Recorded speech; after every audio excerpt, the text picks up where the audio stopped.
प्रभु की स्तुति हो। Amen. Praise the Lord. God's morning again, एक और बार दिल की गहराई से धन्यवाद, स्तुति, तारीफ और जयकार। You know when we come to the lord, जब हम प्रभु के पास आते हैं, प्रभु आपसे मुझसे चाहता है कि हमारा हृदय उसकी बात सुनने के लिए तैयार हो, उसे लेने के लिए तैयार हो। अभी जो भी घटनाएं घटी हैं, आखिर के कुछ ही एपिसोड अध्याय बचे हैं। अभी 11 अध्याय और इसके साथ मिलाकर 12 अध्याय टोटल। अगर मैं बात करूं तो ये बात देखिए कि अय्यूब अपनी बारे में क्या कह रहा है। हम पढ़ रहे हैं पिछले 2 अध्यायों से लगातार 28, 29 और 30 तीनों में जो है अय्यूब अपनी बात कह रहा है। ये 3 अध्याय उसकी खुद की बात है जो वो कह रहा है, अपने आखिरी बात वो रख रहा है। एंड कंटिन्यू है जो हमने कल पढ़ा था, उसके बाद आगे 31 अध्याय। मैंने अपनी आंखों के साथ वाचा बांधी है, फिर मैं किसी कुंवारी पर कैसे आंखें लगाऊं, क्योंकि परमेश्वर स्वर्ग में से कौन सा भाग और सर्वशक्तिमान ऊपर से कौन सी संपत्ति बांटता है। क्या वह कुटिल मनुष्यों के लिए विपत्ति और अनर्थ काम करने वालों के लिए सत्यानाश का कारण नहीं है? क्या वह मेरी गति नहीं देखता और क्या वह मेरे पग पग को नहीं गिनता? यदि मैं व्यर्थ चाल चलता हूँ या कपट करने के लिए मेरे पैर दौड़े हों, तो मैं धर्म के तराजू में तौला जाऊं, ताकि परमेश्वर मेरी खराई को जान ले।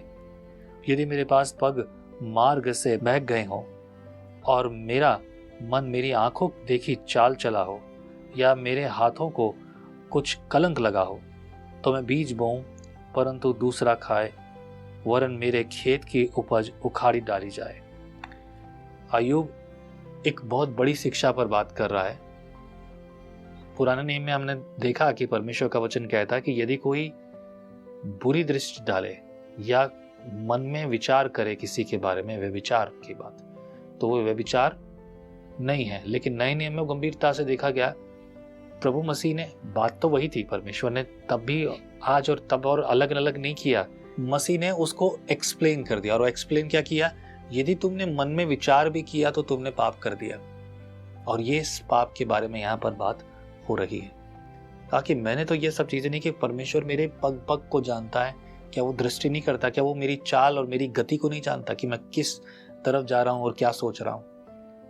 परमेश्वर को हम जो है परमेश्वर से छुपा नहीं सकते। हम परमेश्वर को भ्रम में नहीं डाल सकते। आगे देखें, कुछ इस प्रकार से लिखा है वर्स 9 में, यदि मेरा हृदय किसी स्त्री पर मोहित हो गया हो और मैं अपने पड़ोसी के द्वार पर घात में बैठा हूं, तो मेरी स्त्री दूसरे के लिए पिसे और पराये पुरुष उसको भ्रष्ट करे, क्योंकि वह तो महापाप होता और न्यायों से दंड पाने के योग्य अधर्म का काम होता, क्योंकि वह ऐसी आग है जो जलाकर भस्म कर देती है और वह मेरी सारी उपज को जड़ से नष्ट कर देती है। जब मेरे दास या दासी ने मुझसे मेरी शिकायत की, तब यदि मैंने उनका हक मार दिया हो, तो जब ईश्वर उठ खड़ा होगा तब मैं क्या करूंगा? जब वह आएगा तब मैं क्या उत्तर दूंगा? जिसने मुझे गर्भ में बनाया, क्या वही उसका भी बनाने वाला नहीं? क्या एक ही ने हम दोनों की सूरत गर्भ में न रची थी?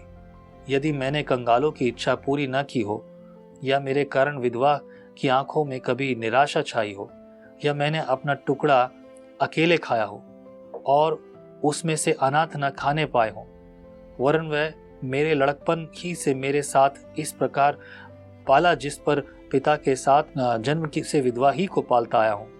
यदि मैंने किसी को वस्त्रहीन मरते हुए देखा, या किसी दरिद्र को जिसके पास ओढ़ने को न था और उसको अपनी भेड़ों की ऊन के कपड़े न दिए हों, और उसने गर्म होकर मुझे आशीर्वाद न दिया हो, या यदि मैंने फाटक में अपने सहायक देखकर अनाथों के मारने को अपना हाथ उठाया हो, तो मेरी बाँह कंधे से उखड़कर गिर पड़े और मेरी भुजा की हड्डी टूट जाए। अय्यूब ने इन गहरे शब्दों के साथ अपने हृदय की सच्चाई प्रकट कर दी है। बोले, अगर मैंने ऐसा कुछ नहीं किया है, जो भी मैं बता रहा हूँ इन शब्दों को, जो भी अय्यूब कह रहा है, अगर मैंने ये सब नहीं किया है तो मेरा हाथ टूटे और मेरी बाँह उखड़ जाए। ये मुझे काम करने थे और मैंने नहीं किया है अगर तो, और ये बहुत भारी है, कभी कभी समझ से बाहर है। हम ऐसी परिस्थितियों में क्या उत्तर देंगे जब हमारे सामने ऐसी परिस्थितियां आती है? समझना जरूरी है। समझ में तब आएगा जब हम वचन पढ़ते हो। पवित्र आत्मा हमारी अगुवाई करेगा कि हम पवित्र वचन को समझें, क्योंकि लेखक तो वही है, प्रभु है, पवित्र आत्मा परमेश्वर है। कुछ लोग सहायक कहते हैं कि पवित्र आत्मा सहायक है। नहीं मेरे प्रियो, मैं एक्सप्लेन नहीं कर रहा हूँ इसको यहाँ पर सीधे शब्दों में कहूँगा, मुझे आशा है कि आप मुझ पर भरोसा करते हैं। अगर मैं कुछ सिखा रहा हूँ तो आप वो यकीन भी करेंगे, और यदि यकीन नहीं है तो मैंने कई वीडियोस में इसके बारे में एक्सप्लेन किया है, आज नहीं करूँगा अभी क्योंकि ये भी लंबा होता जा रहा है। चैप्टर 31 वर्स 23, क्योंकि परमेश्वर के प्रताप के कारणों में ऐसा नहीं कर सकता था, क्योंकि उसकी ओर से की विपत्ति के कारण मैं भयभीत होकर थरथराता था। यदि मैंने सोने का भरोसा किया होता, या कुंदन को अपना आसरा कहा होता, या अपने बहुत से धन और अपनी बड़ी कमाई के कारण आनंद किया होता, या सूर्य को चमकते या चंद्रमा को महाशोभा के चलते हुए देखकर मैं मन ही मन मोहित हो गया होता और अपने मुंह से अपना हाथ चूम लिया होता, तो यह भी न्यायों के दंड पाने के योग्य अधर्म का काम होता, क्योंकि ऐसा करके मैंने सर्वश्रेष्ठ परमेश्वर का इनकार किया होता। क्या खूब है अय्यूब। देखिए, दिल का दर्द जब निकलता है ना, तो वो बहुतों की बुद्धि बदल देता है। 29 वर्स लिखा, यदि मैं अपने बैरियों के नाश से आनंदित होता, या जब उस पर विपत्ति पड़ी तब मैं उस पर हंसा होता, परंतु मैंने ना तो उसको शाप देते हुए और ना उसके प्राण दंड की प्रार्थना करते हुए अपने मुंह से पाप किया है। यदि मेरे डेरे के रहने वालों ने यह न कहा होता, ऐसा कोई कहाँ मिलेगा जो इसके यहाँ का मांस खाकर तृप्त ना हुआ हो। परदेसी को सड़क पर टिकना ना पड़ता था, मैं बटोइयों के लिए अपना द्वार खोला रखता था।